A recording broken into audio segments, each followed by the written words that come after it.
अस्सलाम वालेकुम, मैं हूं शाहज़ेब खानज़ादा। तवक्कात और खदशात के साए में कल इस्लामाबाद में अमरीका और ईरान के दरमियान जंग के खात्मे के लिए हाई स्टेक मुज़ाकरात होंगे और इस सिलसिले में इस्लामाबाद में तैयारियां जारी हैं और तवक्को है कि आज रात को अमरीका और ईरान के वफूद पाकिस्तान पहुंच जाएंगे। अहम बात यह है कि इन मुज़ाकरात में अमरीकी वफ़द नायब सदर JD वेंस की क़यादत में इस्लामाबाद पहुंचेगा और ये 2011 में उस वक्त के अमरीकी नायब सदर जो बाइडन के दौरा पाकिस्तान के बाद किसी भी अमरीकी नायब सदर का पहला दौरा पाकिस्तान है। JD वेंस के अलावा सदर ट्रंप के खुसूसी नुमाइंदे और करीबी दोस्त स्टीव विटकॉफ और सदर ट्रंप के दामाद जेरेड कुशनर भी अमरीकी वफ़द का हिस्सा हैं। जबकि ज़राए का ये भी कहना है कि आज रात को ईरानी वफ़द भी पाकिस्तान पहुंच जाएगा, लेकिन अब तक बाज़ाब्ता तौर पर ईरानी वफ़द का कोई ऐलान सामने नहीं आया कि कौन कौन उसमें शामिल होगा। ताहम ये खबर सामने आ रही है कि ईरानी पार्लियामेंट के स्पीकर और ईरान की ताकतवर पासदारान इनकलाब फोर्स के साबिक कमांडर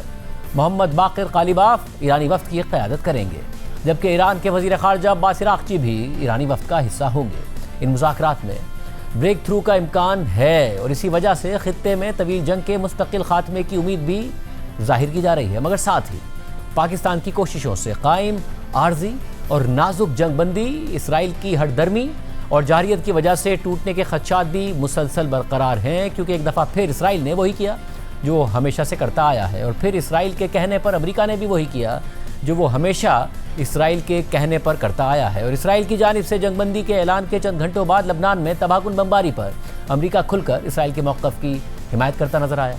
हालांकि बुध की रात को जब वज़ीर आज़म शहबाज शरीफ ने अमेरिका और ईरान दोनों को एतमाद में लेकर 2 हफ्तों की जंगबंदी का ऐलान किया, तो इस ऐलान में उन्होंने वाज़े तौर पर लिखा था कि लबनान समेत खित्ते के तमाम इलाके इस जंगबंदी का हिस्सा होंगे। मगर वज़ीर आज़म शहबाज शरीफ के इस ऐलान के 3 घंटे बाद इसराइल के वज़ीर आज़म नेतन्याहू ने भी एक बयान जारी किया, जिसमें उन्होंने ईरान और अमेरिका के दरमियान जंगबंदी के मुआहदे को तस्लीम किया और कहा कि वो इसकी हिमायत करते हैं। मगर साथ ही नेतन्याहू ने यह भी लिख दिया कि लबनान इस मुआहदे का हिस्सा नहीं है। लेकिन अहम बात यह है कि अमेरिका ने मुआहदे को कबूल करके अपनी फतह तो डिक्लेयर कर दी, मगर अमेरिका लबनान के हवाले से इसराइल के मुतज़ाद बयान पर खामोश रहा और इसी दौरान इसराइल ने लबनान में एक इंतहाई बड़ी फौजी कार्रवाई का आगाज़ कर दिया और लबनान में 100 से ज़ायद हमलों के दौरान 250 से ज़ायद अफराद को शहीद कर दिया। और इसराइल की जानिब से लबनान में जंगबंदी की खिलाफ वर्जी पर ईरान ने भी सख्त रद्द-ए-अमल दिया और पहले यह खबर सामने आई कि ईरान लबनान में इसराइली हमलों की वजह से जंगबंदी मुआहदे से निकल सकता है। साथ ही ईरानी मीडिया ने रिपोर्ट किया कि ईरानी फोर्सेज ने इसराइल की लबनान में कार्रवाइयों के खिलाफ स्ट्रेट ऑफ हुर्मुज़ को बंद कर दिया है और जंगबंदी से एक दिन पहले स्ट्रेट ऑफ हुर्मुज़ से 11 बहरी जहाज़ गुजरे थे, जबकि जंगबंदी के बाद वहाँ से सिर्फ 4 बहरी जहाज़ ही गुजर पाए।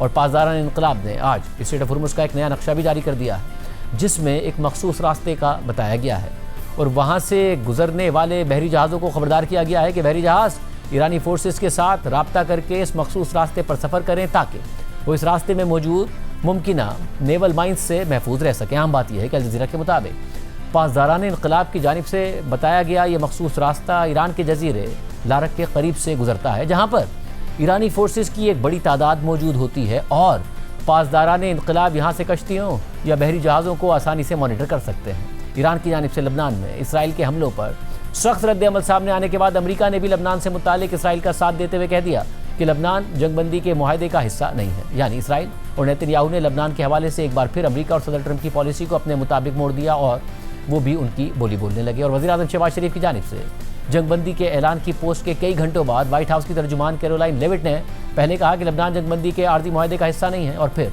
अमरीकी नशरियाती इदारे PBS न्यूज़ ने अमरीकी सदर ट्रंप से होने वाली गुफ्तगू का हवाला देते हुए रिपोर्ट किया कि सदर ट्रंप ने कहा है कि लबनान हिजबुल्लाह की वजह से ईरान के साथ होने वाले जंगबंदी मुआहदे का हिस्सा नहीं था और ये एक अलग तनाज़ा है। और फिर इसके बाद ईरान के साथ कल इस्लामाबाद में होने वाले मुज़ाकरात में अमरीकी वफ़द की क़यादत करने वाले अमरीकी नायब सदर JD वेंस ने भी जंगबंदी में लबनान की शमूलियत की तरदीद करते हुए सहाफ़ियों को बताया कि जंगबंदी मुआहदे में लबनान के हवाले से ईरान का मौक़िफ़ गलतफ़हमी पर मबनी था और मेरी समझ के मुताबिक इसराइलियों ने दरअसल ये पेशकश की है कि वो लबनान में अपने इक़दामात को कुछ हद तक महदूद करेंगे, क्योंकि वो चाहते हैं कि हमारे मुज़ाकरात कामयाब हो जाएं। और फिर कल रात को नेतन्याहू ने एक बार फिर लबनान में अपनी तबाहकुन बमबारी को जस्टिफाई करते हुए कहा था कि लबनान जंगबंदी के किसी मुआहदे का हिस्सा नहीं है।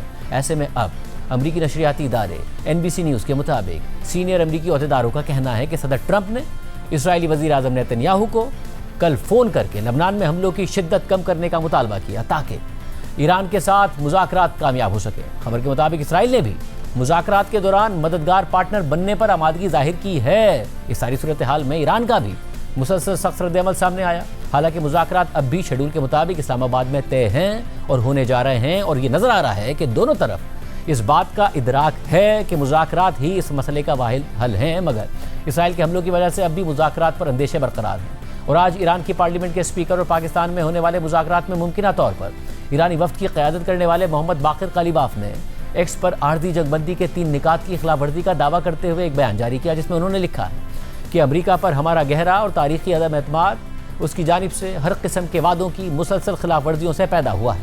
और ये एक ऐसा रवैया है जो अफसोस के साथ एक बार फिर दोहराया गया है, जैसा कि अमरीकी सदर ने अपने बयान में वाज़ेह तौर पर कहा कि ईरान की 10 निकाती तजवीज़ मुज़ाकरात के लिए काबिल अमल बुनियाद है और इन मुज़ाकरात का बुनियादी फ्रेमवर्क है। ताहम अब तक इस तजवीज़ की 3 शिकों की खिलाफ वर्जी हो चुकी है। पहली खिलाफ वर्जी लबनान में जंगबंदी से मुताल्लिक 10 निकाती तजवीज़ की पहली शिक पर अमल दरामद ना करना है, और ये एक ऐसी कमिटमेंट है जिसका वज़ीर आज़म शहबाज शरीफ ने भी वाज़ेह तौर पर हवाला दिया और अपने बयान में कहा, और लबनान समेत खित्ते में हर जगह फौरी तौर पर जंगबंदी होगी। मोहम्मद बाक़िर कालिबाफ ने मज़ीद लिखा कि दूसरी खिलाफ वर्जी जंगबंदी के बाद ईरान की फ़िज़ाई हुदूद में ड्रोन दाखिल होना है, जिसे सूबा फारिस के शहर लार में तबाह कर दिया गया। और तीसरी खिलाफ वर्जी ईरान की अफजोदगी के हक़ से इनकार है, जो फ्रेमवर्क का छठा नुक्ता है। मोहम्मद बाक़िर कालिबाफ ने मज़ीद लिखा कि अब मुज़ाकरात के लिए काबिल अमल बुनियाद करार दिए जाने वाले निकात की खुलेआम और वाज़ेह तौर पर खिलाफ वर्जी हो चुकी है, और वो भी मुज़ाकरात शुरू होने से पहले। ऐसी सूरत हाल में दो तरफ़ा जंगबंदी या मुज़ाकरात गैर माकूल हैं। अहम बात यह है कि इस्लामाबाद मुज़ाकरात में ईरानी वफ़्द के मुमकिना सरबराह मोहम्मद बाक़िर कालिबाफ के इस बयान पर अमरीकी वफ़्द के सरबराह जेडी वेंस का निस्बतन मज़बूत रद्द-ए-अमल सामने आया, और उन्होंने कहा कि अगर सिर्फ 3 निकात पर इख्तिलाफ है तो अच्छी बात है कि बहुत सी बातों पर इत्तफाक है। I thought it was interesting, actually, because I did see that tweet from Ghalibaf actually just a couple of minutes ago. And let me say a few things. First of all, he said that there are a few points of disagreement before the negotiation. Well, that must mean that there's a lot of points of agreement, because there's a 15-point plan floating around, there's a 10-point plan floating around. The second thing Ghalibaf said, which again I found fascinating, is he said, we refuse to give up the right to enrichment. And I think the president's been very clear on the enrichment question. Our position on that has not changed. I think the third thing that he said was Lebanon, okay?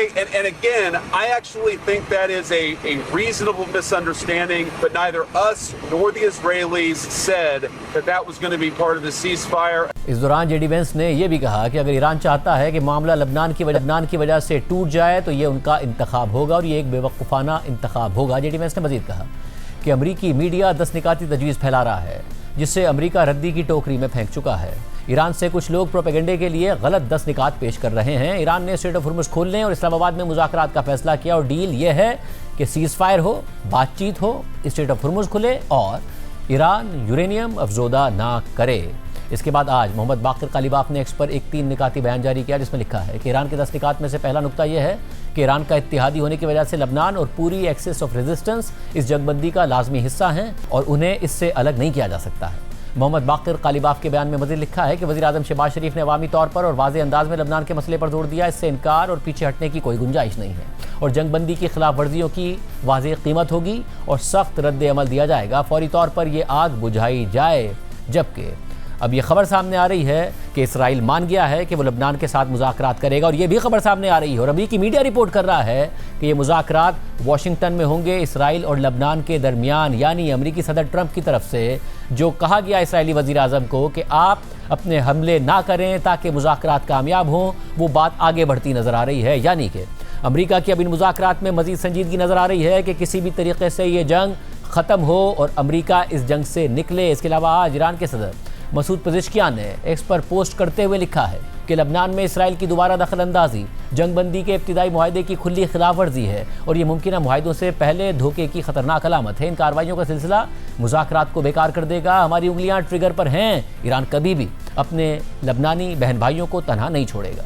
इस सारी सूरत हाल में पाकिस्तान ने Israel की जानिब से लबनान में हमलों की सख्त अल्फाज में मजम्मत की और दफ्तर खारजा की जानिब से बयान के मुताबिक पाकिस्तान लबनान के खिलाफ इसराइली जारियत की शदीद अल्फाज में मजम्मत करता है, जिसके नतीजे में मासूम जानों का नुकसान और बुनियादी ढांचे की वसी पैमाने पर तबाही हुई है। इसराइली इक़दामात खित्ते में अमनो इस्तेहकाम कायम करने की आलमी कोशिशों को नुकसान पहुँचाते हैं और बैनुल-अक़वामी कानून और बुनियादी इंसानी उसूलों की खुली खिलाफवर्जी हैं। पाकिस्तान आलमी बरादरी से मुतालबा करता है कि वो लबनान के खिलाफ इसराइली जारियत को ख़त्म करने के लिए फौरी और ठोस इक़दामात करे। इसके अलावा कतर, तुर्की और मुत्तहिदा अरब अमारात समेत दीगर अहम अरब ममालिक ने भी आज लबनान पर इसराइल के हमलों की सख्त मजम्मत की है और मुत्तहिदा अरब अमारात ने अपने तहफ़्फ़ुज़ात का इज़हार करते हुए कहा कि जंग में मुसलसल इजाफे के खित्ते की सिक्योरिटी और इस्तेहकाम पर संगीन नताइज होंगे। वाज़ेह रहे कि कल जंग बंदी के ऐलान के सिर्फ चंद घंटों बाद इसराइल ने लबनान में इंतहाई बड़े पैमाने पर कार्रवाई का आगाज़ कर दिया था और थोड़े अरसे में इसराइल ने लबनान भर में 100 से ज़ायद मकामात को निशाना बनाते हुए 250 से ज़ायद अफराद को शहीद कर दिया और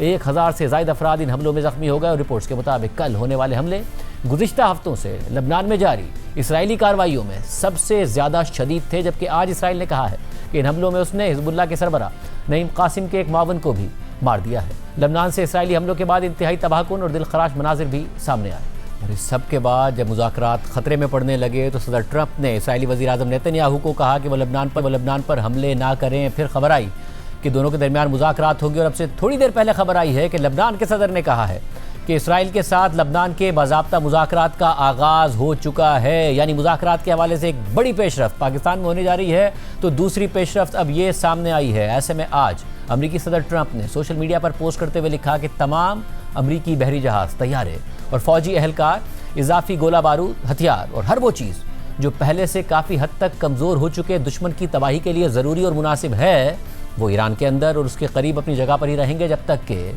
असल मुआहदे पर मुकम्मल तौर पर अमल दरामद ना हो जाए। अगर किसी भी वजह से ऐसा ना हुआ, जिसकी तवक्को तो कम है, तो हमले वापस शुरू हो जाएंगे और ये हमले पहले से कहीं ज़्यादा बड़े, बेहतर और ताकतवर होंगे जो दुनिया ने पहले कभी नहीं देखे होंगे। ट्रंप ने मज़ीद लिखा कि ये बात बहुत पहले तय हो चुकी थी और इसके बरक्स जितनी भी झूठी बयानबाजी की जाए, मगर कोई जौहरी हथियार नहीं होंगे और स्ट्रेट ऑफ हुर्मुज़ खुली और महफूज रहेगी। इस दौरान हमारी अजीम फ़ौज तैयारी कर रही है और आराम भी कर रही है और असल में वो अपनी अगली फतह की मुंतज़िर है। America is back.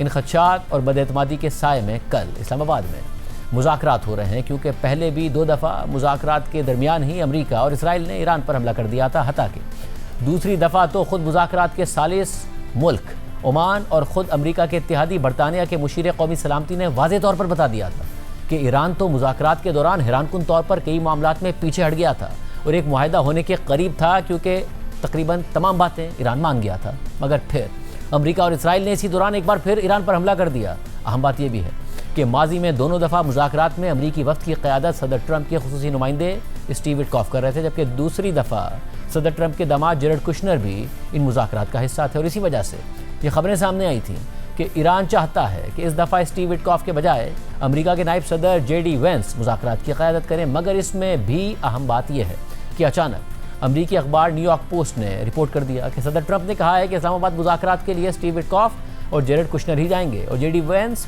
सिक्योरिटी खदशात की वजह से शायद पाकिस्तान नहीं जाएंगे। इस खबर के सामने आने के बाद ऐसा महसूस हुआ कि शायद ईरानी हुकाम भी JD वेंस के ना होने की वजह से मुज़ाकरात से इनकार कर देंगे, क्योंकि माजी में मुज़ाकरात के दौरान हमला होने की वजह से ईरानी हुकाम को स्टीव विटकॉफ और जेरेड कुशनर पर भरोसा नहीं है। मगर फिर वाइट हाउस की तर्जुमान कैरोलाइन लेविट ने ऐलान कर दिया कि JD वेंस ही वफ़द की क़यादत करेंगे और अमरीकी वफ़द उन्हीं की क़यादत में पाकिस्तान जा रहा है और इस वफ़द में स्टीव विटकॉफ और जेरेड कुशनर भी शामिल हैं। इस सारी सूरत हाल में ये सवाल पैदा होता है कि ईरानियों को स्टीव विटकॉफ से मसला क्यों है और वो JD वेंस पर इसरार क्यों कर रहे हैं और वो क्यों समझते हैं कि मुज़ाकरात में JD वेंस का होना ज़रूरी है।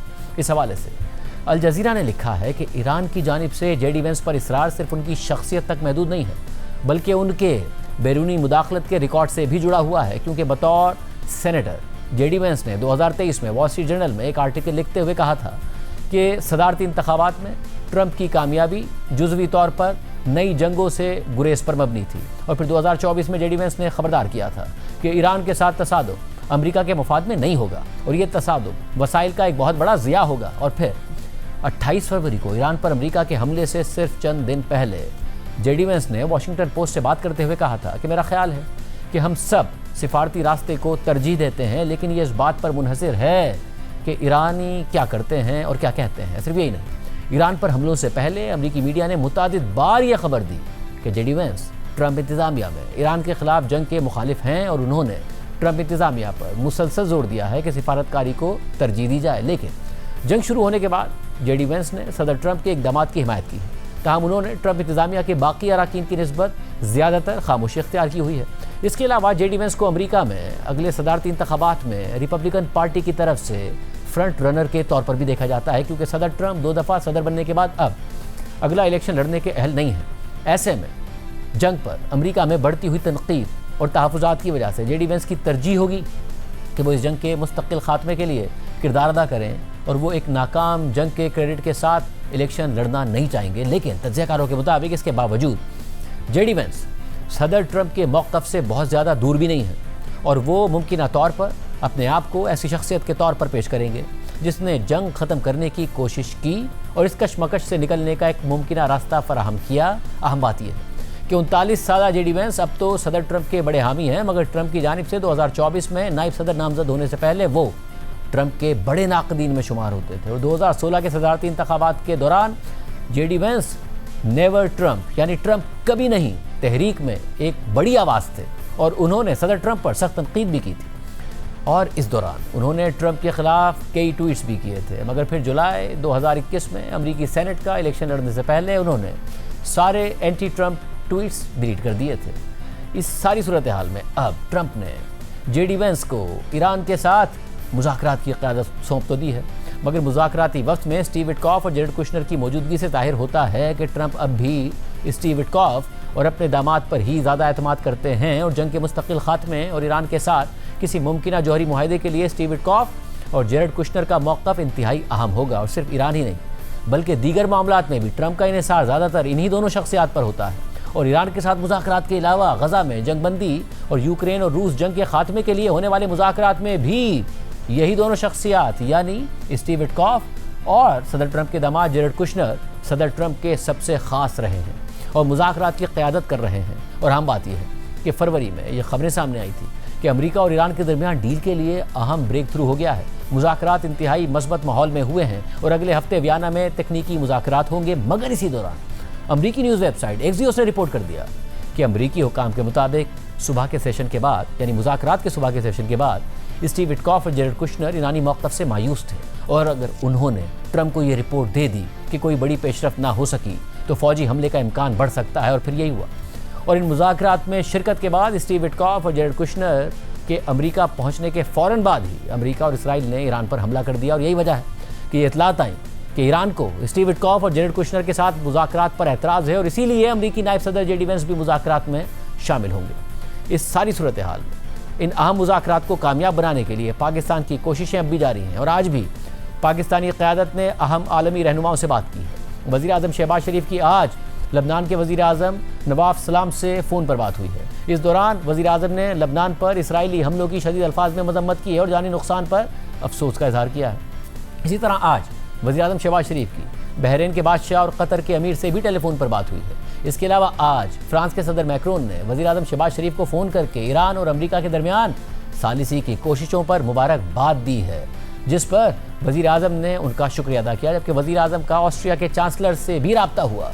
दूसरी जानिब नायब वज़ीर आज़म और वज़ीर ख़ारजा इसहाक़ डार की सऊदी वज़ीर ख़ारजा से गुफ्तगू हुई। और अहम बात यह है कि इससे पहले कल ईरानी वज़ीर ख़ारजा अब्बास इराक़ची की भी सऊदी वज़ीर ख़ारजा से बात हुई। नायब वज़ीर आज़म और वज़ीर ख़ारजा इसहाक़ डार की बरतानिया की वज़ीर ख़ारजा से भी टेलीफोनिक गुफ्तगू हुई। इसके अलावा आज वज़ीर आज़म शहबाज शरीफ की army chief of defence forces field marshal Asim Munir से भी अहम बातचीत हुई है। इस पूरी सूरत हाल पर बात करेंगे। हमारे साथ मौजूद हैं इस्लामाबाद से सहाफ़ी कामरान यूसुफ और वाशिंगटन से सहाफ़ी इदरीस अली। दोनों जगह क्या माहौल है, वाशिंगटन में भी इस्लामाबाद में भी, मुज़ाकरात के हवाले से क्या तवक्कात हैं, दोनों से पूछेंगे। आप दोनों का बहुत शुक्रिया। इदरीस, पहले आपसे जब पिछली दफ़ा बात हुई तो चंद घंटे रह गए थे उस डेडलाइन में और बात हो रही थी कि सदर ट्रंप क्या करेंगे, वहाँ पर भी मीडिया क्या सोच रहा है, पॉलिसी सर्कल्स क्या सोच रहे हैं। नाउ क्या इस बात की तवक्को थी कि पाकिस्तान एक इतना बड़ा किरदार अदा करेगा और सदर ट्रंप जो सीज़ फायर का ऐलान करेंगे वो पाकिस्तान की दरख्वास्त पर करेंगे और फिर पाकिस्तान में इस्लामाबाद में मुज़ाकरात हो रहे होंगे? लेकिन जब हमारी पिछली बार बात हुई थी, आप सही कह रहे हैं, चंद घंटे बचे थे और मैंने उस टाइम पे कहा था कि शायद एक मिरेकल की जरूरत है। और वो मिरेकल मेरे ख्याल से पाकिस्तान के फॉर्म में आया, क्योंकि लग नहीं रहा था उस टाइम पे कि कोई भी चांस था, क्योंकि बहुत दो ईरान और यूनाइटेड स्टेट्स बहुत ही मुख्तलिफ उनके डिमांड्स थे। मगर पाकिस्तान, शहबाज शरीफ और फील्ड मार्शल आसिम मुनीर किसी ना किसी तरह वो ब्रिज कर चुके हैं। और आई थिंक उन चंद घंटों में शहबाज शरीफ साहब ने काफ़ी कॉलिंग की इजिप्ट को, टर्की को, पूरे जो ममालिक हैं रीजन में, उनसे बातचीत की और किसी ना किसी तरह से ये कर दिया। तो आई थिंक जो मीडिया में अमेरिका, लोगों की अमेरिका और एडमिनिस्ट्रेशन, जो मेरी पेंटागन, स्टेट डिपार्टमेंट और व्हाइट हाउस से लोगों में बात हो रही है, वो बहुत एक अप्रिशिएट करें पाकिस्तान का रोल, क्योंकि आई थिंक वो देख रहे हैं इस्लामाबाद और पाकिस्तान को एक ऑनेस्ट ब्रोकर की तरह। ये नहीं कि पाकिस्तान का कोई एजेंडा है, इसमें कोई साइड है। आई थिंक वो काफ़ी ऑनेस्टली देख रहे हैं पाकिस्तान को एक बहुत ही पॉजिटिव रोल में। तो आई थिंक ये काफ़ी एक रिमार्केबल चीज़ है। आपने भी देखी है कि पूरे दुनिया के जो सदर हैं, प्राइम मिनिस्टर्स हैं, उन्होंने शहबाज शरीफ को कॉल किया थैंक करने के लिए। कनाडा के प्राइम मिनिस्टर ने कल कॉल किया, बातचीत हुई। तो आई थिंक एक बहुत अहम रोल किया है और आई थिंक सिर्फ पाकिस्तान ही रोल प्ले कर सकता था, क्योंकि हमने देखा था टर्की और इजिप्ट के अलग अलग इश्यूज थे ईरान के साथ। तो आई थिंक ये एक बहुत ही की रोल किया है और अब देखा जाएगा कि चंद दिनों में क्या प्रोग्रेस हो सकता है। और कामरान, आप ज़ाहिर साल हर साल से फॉरेन ऑफिस कवर करते रहे हैं, अहम खबरें देते रहे हैं। जितनी बड़ी एक्टिविटी होने जा रही है, एक तो इस्लामाबाद का माहौल भी बताइएगा, साथ ही वज़ीर आज़म पाकिस्तान को, पाकिस्तान के वज़ीर ख़ारजा को, पाकिस्तान के फील्ड मार्शल को, दुनिया भर से हमने आज भी देखा कि वज़ीर आज़म शहबाज शरीफ को बहुत ज़्यादा कॉल्स मौसूल हुई हैं, बड़े बड़े ममालिक की लीडर्स कॉल कर रहे हैं। क्या माहौल है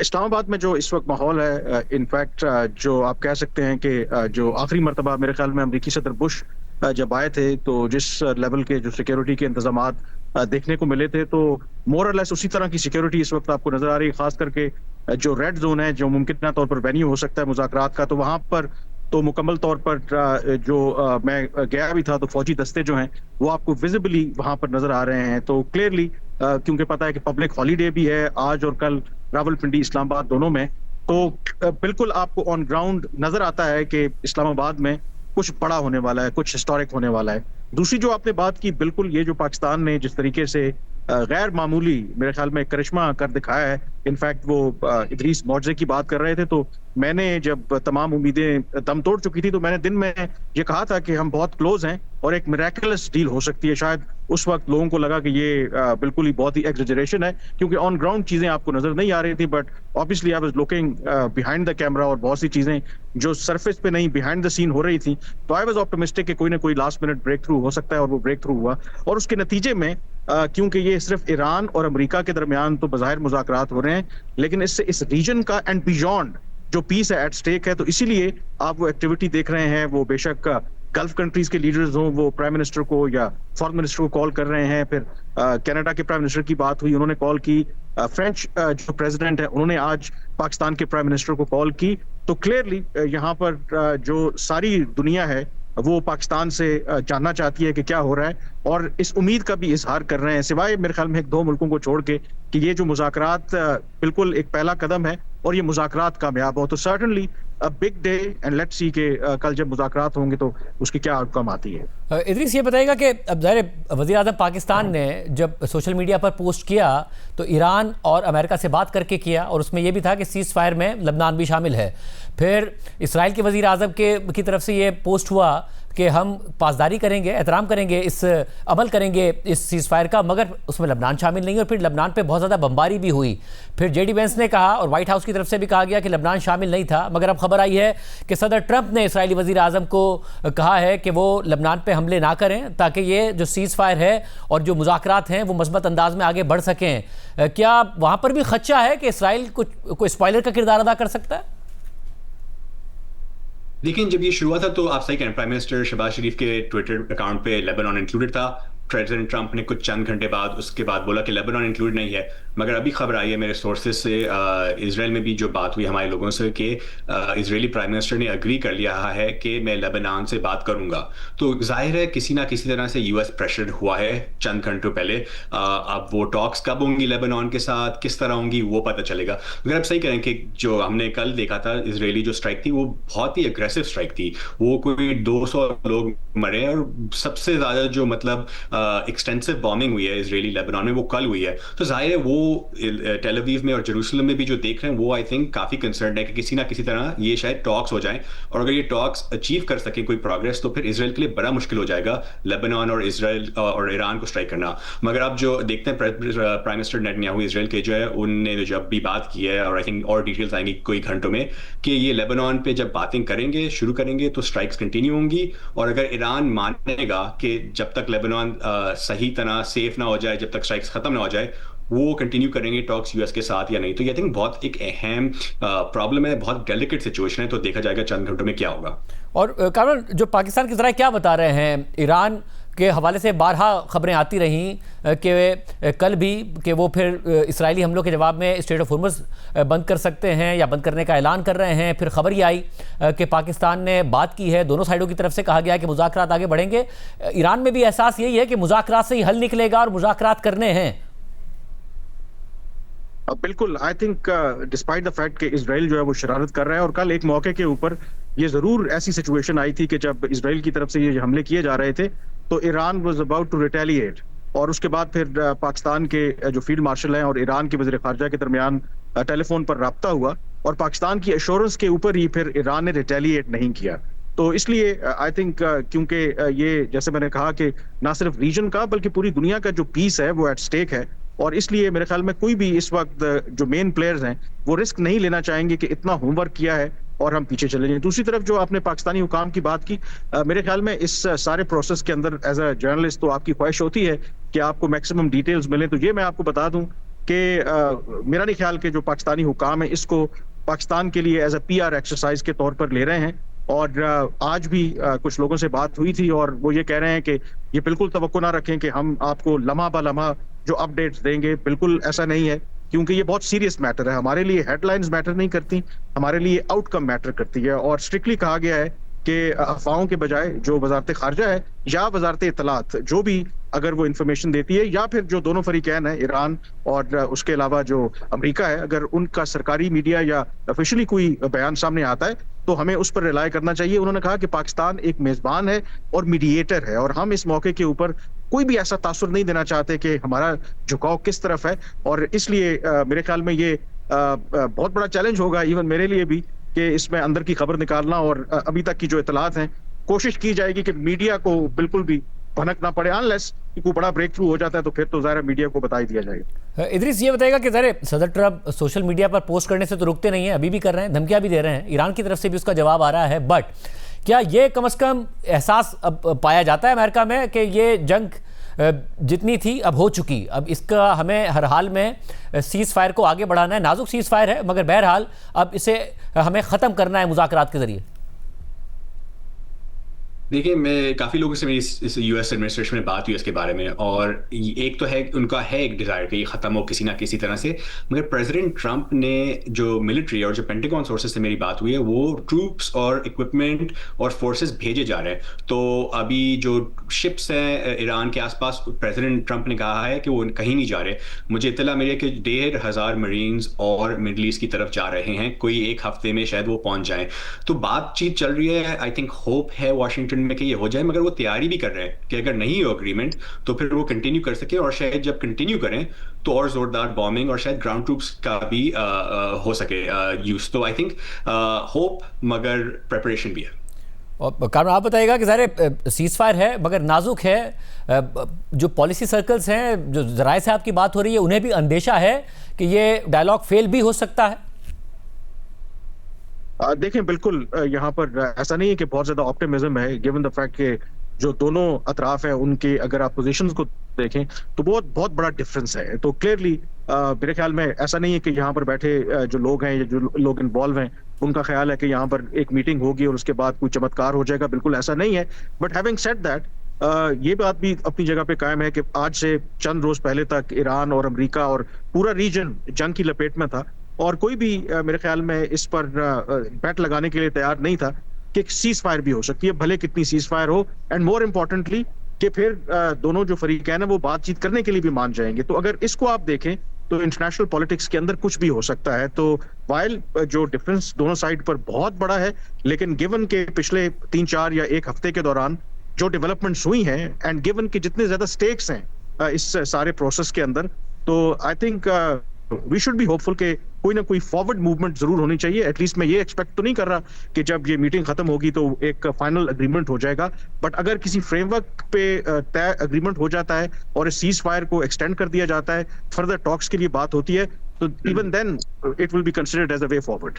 बहुत शुक्रिया नाज़रीन, आप से और इस्लामाबाद से राय सुन रहे थे। तैयारियां मुकम्मल हैं और ये मुज़ाकरात होने जा रहे हैं, और जाहिर है ईरान हो या फिर अमेरिका हो, दोनों के लिए लाजिम है कि इस बात को मद्देनज़र रखा जाए कि मामला डायलॉग से ही आगे बढ़ सकता है। कोई भी जंग हो, कितनी ही तबाही हो, मगर उसके बाद डायलॉग से ही मामला आगे बढ़ता है, और ये इदराक इस वक्त दोनों साइड्स पर नज़र भी आ रहा है। हालांकि बयानात का सिलसिला एक दूसरे की तरफ से जारी है, मगर इस बात का एहसास भी नज़र आ रहा है कि डायलॉग करना है और दोनों वफूद इस्लामाबाद पहुँचेंगे और मुज़ाकरात शुरू होंगे। इस सारी सूरत हाल में इसराइली वज़ीर आज़म नेतन्याहू की परेशानियाँ क्यों बढ़ रही हैं, आपके सामने तफसीलात रखेंगे एक ब्रेक के बाद।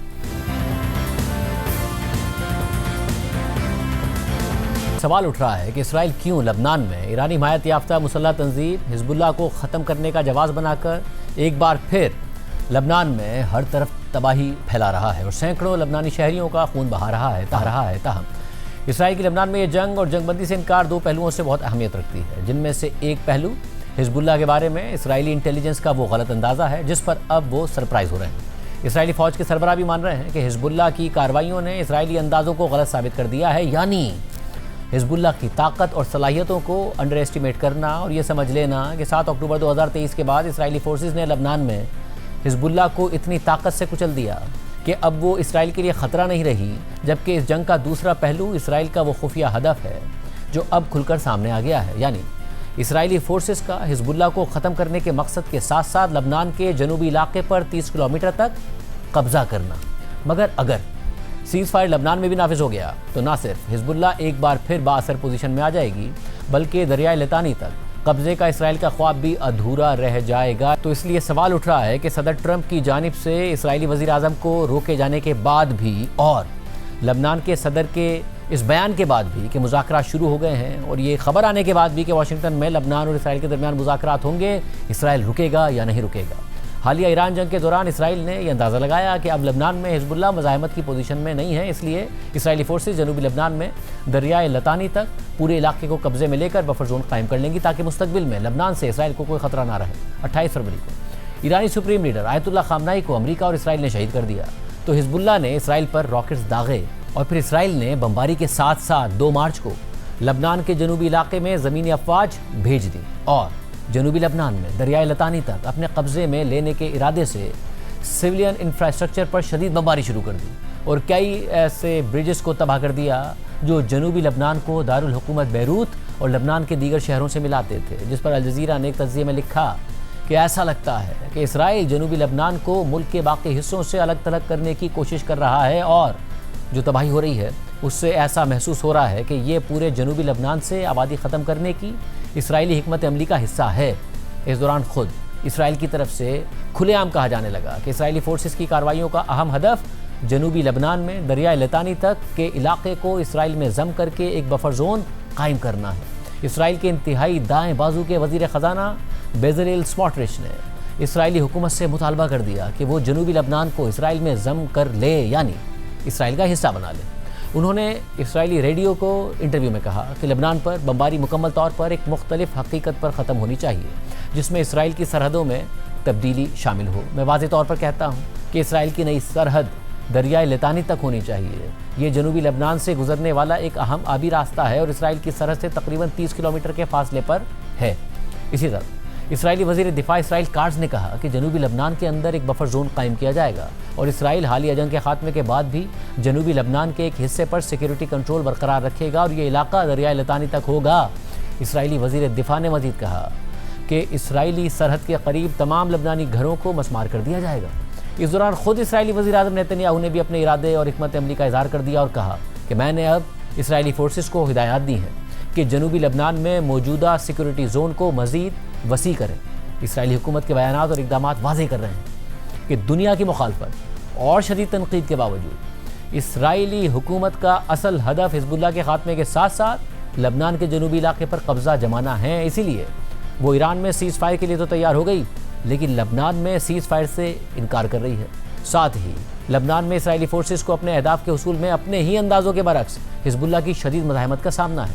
हिजबुल्लाह जो कुछ अरसा पहले बेअसर हो गई थी वो हालिया जंग में दोबारा मुनज़्ज़म नजर आ रही है और इसराइल के सरहदी इलाकों में रोज़ाना दर्जनों रॉकेट्स दाग रही है और जानी और माली नुकसान पहुंचा रही है। साथ ही जनूबी लबनान में इसराइली ज़मीनी अफवाज और हिजबुल्लाह के दरमियान लड़ाई जारी है और जहां हिजबुल्लाह को शदीद नुकसानात का सामना है तो वहीं इसराइली फ़ौजियों की हलाकतें हो रही हैं और आए दिन हिजबुल्लाह इसराइली टैंक तबाह करने की वीडियोज़ जारी कर रही है। और हिजबुल्लाह की इस गैर मुतवक्के मज़ाहमत से इसराइल में इंटेलिजेंस और सियासी बहस छिड़ गई है, क्योंकि इसराइल तो हिजबुल्लाह की पूरी क़यादत को ख़त्म कर चुका था, असलहे के डिपोज तबाह कर चुका था। यहाँ तक कि लबनान में हिजबुल्लाह की सियासी पोजीशन इस हद तक कमज़ोर हो गई थी कि लबनानी हुकूमत हिजबुल्लाह को डिसआर्म करने की कोशिश कर रही थी और यही वादा अमेरिका और इसराइल से कर रही थी। और 27 नवंबर 2024 को लबनान और इसराइल के दरमियान होने वाले सीज़ फायर मुआहदे की एक शर्त भी यही थी। 7 अक्टूबर 2023 को हमास के इसराइल पर हमले के बाद इसराइल ने गजा में हमास पर और लबनान में हिजबुल्लाह के खिलाफ शदीद कार्रवाइयाँ की और हिजबुल्लाह की आला तरीन क़यादत को निशाना बनाया। लबनान में हिजबुल्लाह के ठिकानों को तबाह कर दिया, जदीद टेक्नोलॉजी और जदीद हथियारों का इस्तेमाल किया। पहले 31 जुलाई 2024 को इसराइल ने एक ही दिन में हिजबुल्लाह और हमास की क़यादत को 2 अलग अलग मकामात पर निशाना बनाया। इसराइल ने तेहरान में हमास के सरबराह इस्माइल हनिया को शहीद कर दिया और इसी दौरान लबनान के दारुल हुकूमत बेरूत में हिजबुल्लाह के टॉप कमांडर फवाद शुक्र को फिजाई हमले में शहीद कर दिया। इसके बाद रोज़ किसी न किसी कमांडर को मार दिया जाता या लबनान में तबाहकुन हमला कर दिया जाता। मगर 17 सितंबर 2024 को इसराइली इंटेलिजेंस मुसाद ने हिजबुल्लाह के खिलाफ एक गैर मामूली कार्रवाई करके दुनिया को हैरान कर दिया। हिजबुल्लाह इसराइल की निगरानी से बचने के लिए नए इलेक्ट्रॉनिक आलात के बजाय राब्तों के लिए रिवायती तरीक़ों पर इन्हिसार कर रही थी। साथ ही पैगामात के फौरी तबादले के लिए हिजबुल्लाह के अहलकार पेजर्स का इस्तेमाल करते थे। मगर 17 सितंबर को लबनान में हिजबुल्लाह के ज़ेर इस्तेमाल सैकड़ों पेजर्स अचानक फट गए और उन्हें इस्तेमाल करने वाले 12 से ज़ायद अफराद मारे गए और ईरानी सफ़ीर समेत 2750 से ज़ायद अफराद ज़ख्मी हो गए। ये हिजबुल्लाह के मवासलाती निज़ाम में बहुत बड़ा सिक्योरिटी ब्रीच था और ये कार्रवाई इसराइली इंटेलिजेंस एजेंसी मुसाद ने की थी। बाद में मुख्तलिफ रिपोर्ट्स में इंकिशाफ किया गया कि मुसाद ने हिजबुल्लाह को डिलीवर होने से पहले ही इन डिवाइसेस में बहुत थोड़ी सी मिकदार में बारूद नस्ब कर रखा था। सिर्फ यही नहीं, 27 सितंबर 2024 को हिजबुल्लाह को अपनी तारीख का सबसे बड़ा धचका लगा। इसराइली फोर्सेस ने बैरूत में शदीद हमले किए, कई पाउंड वजनी बंकर बस्टर बॉम्ब्स गिराए, जिनमें 3 दहाइयों से ज़ायद अरसे तक हिजबुल्लाह की क़यादत करने वाले हसन नसरुल्लाह कत्ल कर दिए गए। हमलों के वक्त हिजबुल्लाह की दीगर आला क़यादत भी हसन नसरुल्लाह के साथ थी, जो उनके साथ ही निशाना बन गई। फिर जब हसन नसरुल्लाह के जानशीन के तौर पर हाशिम सफ़ीउद्दीन का नाम लिया जा रहा था तो इसराइली फोर्सेस ने उन्हें भी निशाना बना डाला, जिसके बाद काफ़ी दिनों तक हिजबुल्लाह ने अपने सरबराह का ऐलान तक नहीं किया या फिर उनका नाम खुफिया रखा। ताहम 29 अक्टूबर 2024 को हिजबुल्लाह के बानियों में शामिल नईम कासिम को हिजबुल्लाह का नया सरबराह मुकर्रर कर दिया गया। मगर नईम कासिम ने जब क़यादत संभाली तो हिजबुल्लाह बहुत ज़्यादा कमज़ोर हो चुकी थी, तमाम अहम कमांडर्स मारे जा चुके थे, क़यादत और कमांड का बहुत बड़ा खला पैदा हो गया था। लबनान में हिजबुल्लाह के तारीख़ी असर वसूख में कमी आ गई थी और हिजबुल्लाह की क़यादत सिर्फ बयानात तक महदूद होकर रह गई थी और इसराइली हुकूमत, इसराइली फ़ौज और इंटेलिजेंस समेत दुनिया भर में यही अंदाजे लगाए जा रहे थे कि हिजबुल्लाह अब ख़तरा नहीं रही। और जैसे कि हमने बताया कि 27 नवंबर 2024 को लबनान और इसराइल के दरमियान सीज़ फायर मुआहदा हो गया तो ये शर्त रखी गई कि हिजबुल्लाह को गैर मुसल्लह किया जाएगा और ख़ुद लबनानी हुकूमत हिजबुल्लाह को डिसआर्म करने के लिए तैयार हो गई और कोशिशें भी की। मगर हिजबुल्लाह अपनी कमज़ोर पोजीशन के बावजूद असलाहत छोड़ने के लिए तैयार नहीं थी।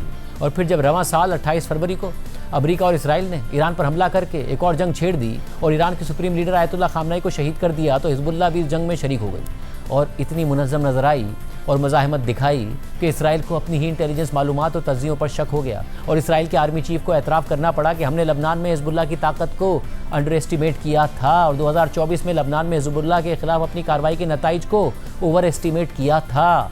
और अब कि जब हिजबुल्लाह ने नॉर्दर्न इसराइल पर दर्जनों रॉकेट दागे हैं तो हमें अंदाज़ा हुआ कि हिजबुल्लाह के पास तो सैकड़ों लॉन्चर्स और कई हज़ार रॉकेट्स मौजूद हैं। जबकि ब्लूमबर्ग की खबर के मुताबिक इसराइली एयरफोर्स के एक ऑफिसर का कहना है कि हिजबुल्लाह के पास 10,000 शॉर्टर रेंज रॉकेट्स मौजूद हैं। सिर्फ यही नहीं, हालिया दिनों में इसराइल के शुमाली शहरों में हिजबुल्लाह के रॉकेट हमलों की वजह से गैर मामूली पैनिक की सूरत हाल नजर आई। इसराइली शहरी अपने इलाके छोड़ने पर मजबूर हो गए और वहाँ के अवाम और नुमाइंदों ने इसराइल की मरकजी हुकूमत को कड़ी तनकीद का निशाना बनाया। इसराइली अखबार टाइम्स ऑफ इसराइल की रिपोर्ट के मुताबिक इसराइली वज़ीर-ए-आज़म नेतन्याहू ने शुमाली इसराइल के शहरियों पर जोर दिया कि वो अपने शहरों में ही रहें, लेकिन वहाँ के अवाम का गुस्सा बढ़ता जा रहा है। वहाँ के बल्दियाती रहनुमाओं ने हिजबुल्लाह के मुसलसल रॉकेट हमलों से मुताल्लिक रियासत के रद्द-ए-अमल को सख्त तनकीद का निशाना बनाया है। हिजबुल्लाह के हमलों से शुमाली शहरों के रिहायशी भागने पर मजबूर हो गए हैं, लेकिन नेतन्याहू ने बल्दियाती नुमाइंदों से कहा कि वो इस नकल मकानी को रोकें, तो बल्दियाती नुमाइंदों ने हुकूमत को सख्त तनकीद का निशाना बनाया। टाइम्स ऑफ इसराइल की रिपोर्ट के मुताबिक ईरान के मिसाइलों के बरक्स हिजबुल्लाह के हमलों के हवाले से कोई पेशगी वार्निंग नहीं होती और शुमाली इलाकों के शहरियों के पास सायरन बजने के बाद शेल्टर्स तक पहुंचने के लिए सिर्फ चंद सेकंड्स ही होते हैं। इस हवाले से बात करते हुए शुमाली इसराइल के शहर किरियात शमूना की गैर कानूनी सेटलमेंट के मेयर अविखाई स्टर्न ने कहा कि अगर हमने इसराइल के किसी शहर को खो दिया तो इस बात से कोई फ़र्क नहीं पड़ता कि हम लबनान में सूरत हाल को कैसे कंट्रोल कर रहे हैं या फिर ईरान में सूरत हाल को कैसे कंट्रोल कर रहे हैं। ये पहली बार है कि इसराइल का कोई शहर हाथों से जा रहा है। לא משנה איך אנחנו נסיים את הזירה בלבנון או את הזירה באיראן, אם הפסדנו עיר במדינת ישראל, זו הפעם הראשונה שעיר במדינת ישראל הולכת. 10,000 תושבים היום בקריית שמונה. ואתם מצפים מהם עוד חודש או לא יודע כמה אפילו, איך אמר קודם, לא יודעים אפילו עוד כמה, להישאר במציאות העגומה הזו. אתם חושבים שישארו שם? ואם אתם מצפים שעוד חודש ימים 10,000 שישארו ככה, נשארו 10 אנשים. אלה שלא יכולים ללכת בלבד. כי כבר עכשיו יזכרו את הבומים כל יום.